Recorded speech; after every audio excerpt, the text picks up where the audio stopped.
E se um corpo pudesse falar? E se, mesmo no total silêncio da morte, ele pudesse contar a história exata do que aconteceu? Bem, de certa forma, ele pode.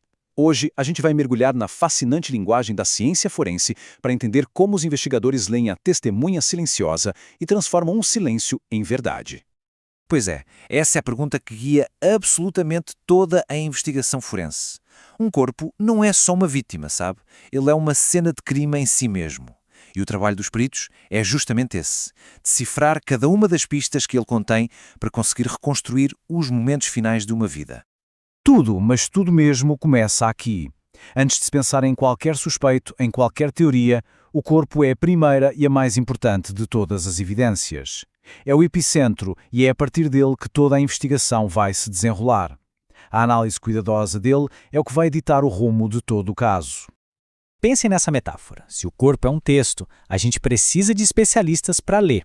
Os patologistas forenses são, na prática, os tradutores dessa linguagem silenciosa.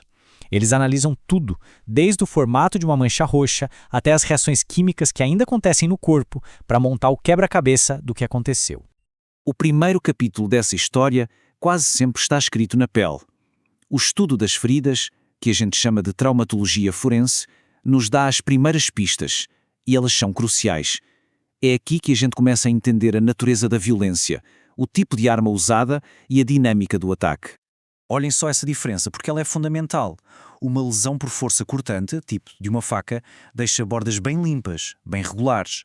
Já um golpe com um objeto sem ponta, com um martelo, cria uma lesão contundente, com bordas todas irregulares, esmagadas. Só essa distinção já nos diz muito sobre a arma do crime.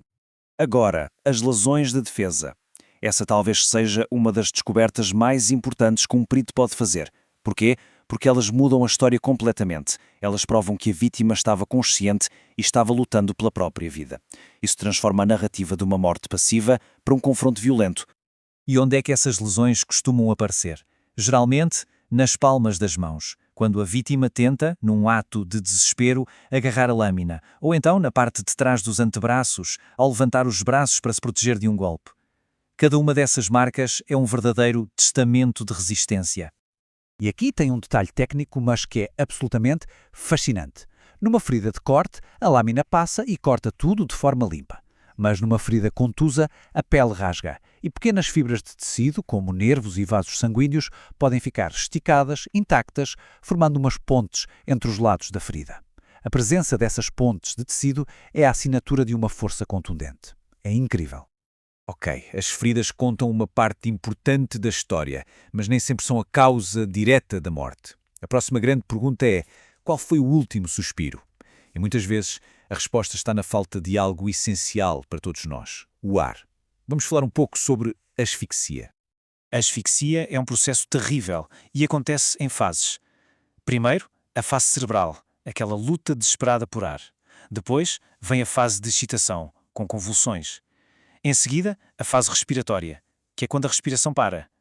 E, por fim, a fase cardíaca, a parada do coração. Cada uma dessas etapas deixa marcas que os peritos conseguem identificar.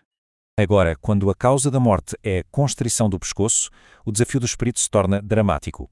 Foi um ato contra si mesmo ou foi obra de outra pessoa? As marcas deixadas ali, o sulco no pescoço, é que vão contar essa história. A tabela deixa bem claras diferenças cruciais. No enforcamento, que geralmente é suicídio, o peso do próprio corpo cria um sulco oblíquo no pescoço que não dá a volta completa. Já no estrangulamento por laço, tipicamente homicídio, a força é externa, então ela cria um sulco horizontal e contínuo. São esses detalhes que podem definir se estamos diante de um suicídio ou de um homicídio. E no caso da esganadura, que é o estrangulamento com as mãos, não há qualquer dúvida. É sempre homicídio. É fisiologicamente impossível alguém tirar a própria vida dessa forma, porque a pessoa perderia a consciência e a força nas mãos muito antes de morrer. Por isso, os peritos procuram as marcas das unhas e dos dedos, a assinatura inconfundível de um ataque. Bom, a gente já sabe o como a morte aconteceu, mas e o quando? Saber a hora da morte é fundamental para confirmar ou derrubar álibis, e mais uma vez a resposta está no próprio corpo, que funciona como uma espécie de relógio biológico. Esse relógio tem 3 ponteiros principais. Primeiro, o resfriamento gradual do corpo, o chamado algor mortis. Depois, o jeito como o sangue se acumula nas partes mais baixas por causa da gravidade, o livor mortis. E, por último, o famoso enrijecimento dos músculos, o rigor mortis. A análise combinada desses três fenómenos ajuda a estimar a hora da morte. Vamos dar um foco especial no livor mortis. Depois que o coração para, a gravidade assume o controle e o sangue começa a se acumular nas partes mais baixas do corpo, criando umas manchas arroxeadas. Essas manchas não só ajudam a estimar o tempo, mas revelam algo talvez ainda mais importante. E aqui está o verdadeiro poder investigativo do livor mortis.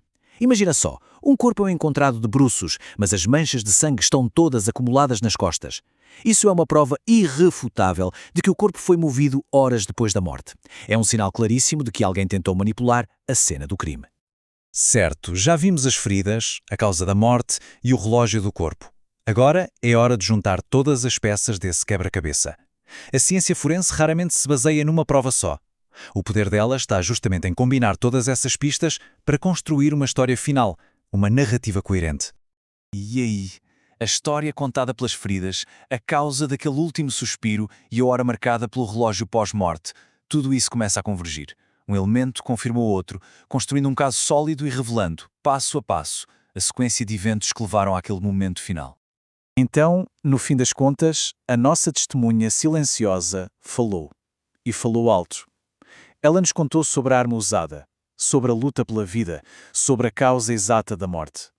Sobre o tempo que passou desde o último suspiro e, o que é crucial, se alguém tentou a não enganar os investigadores.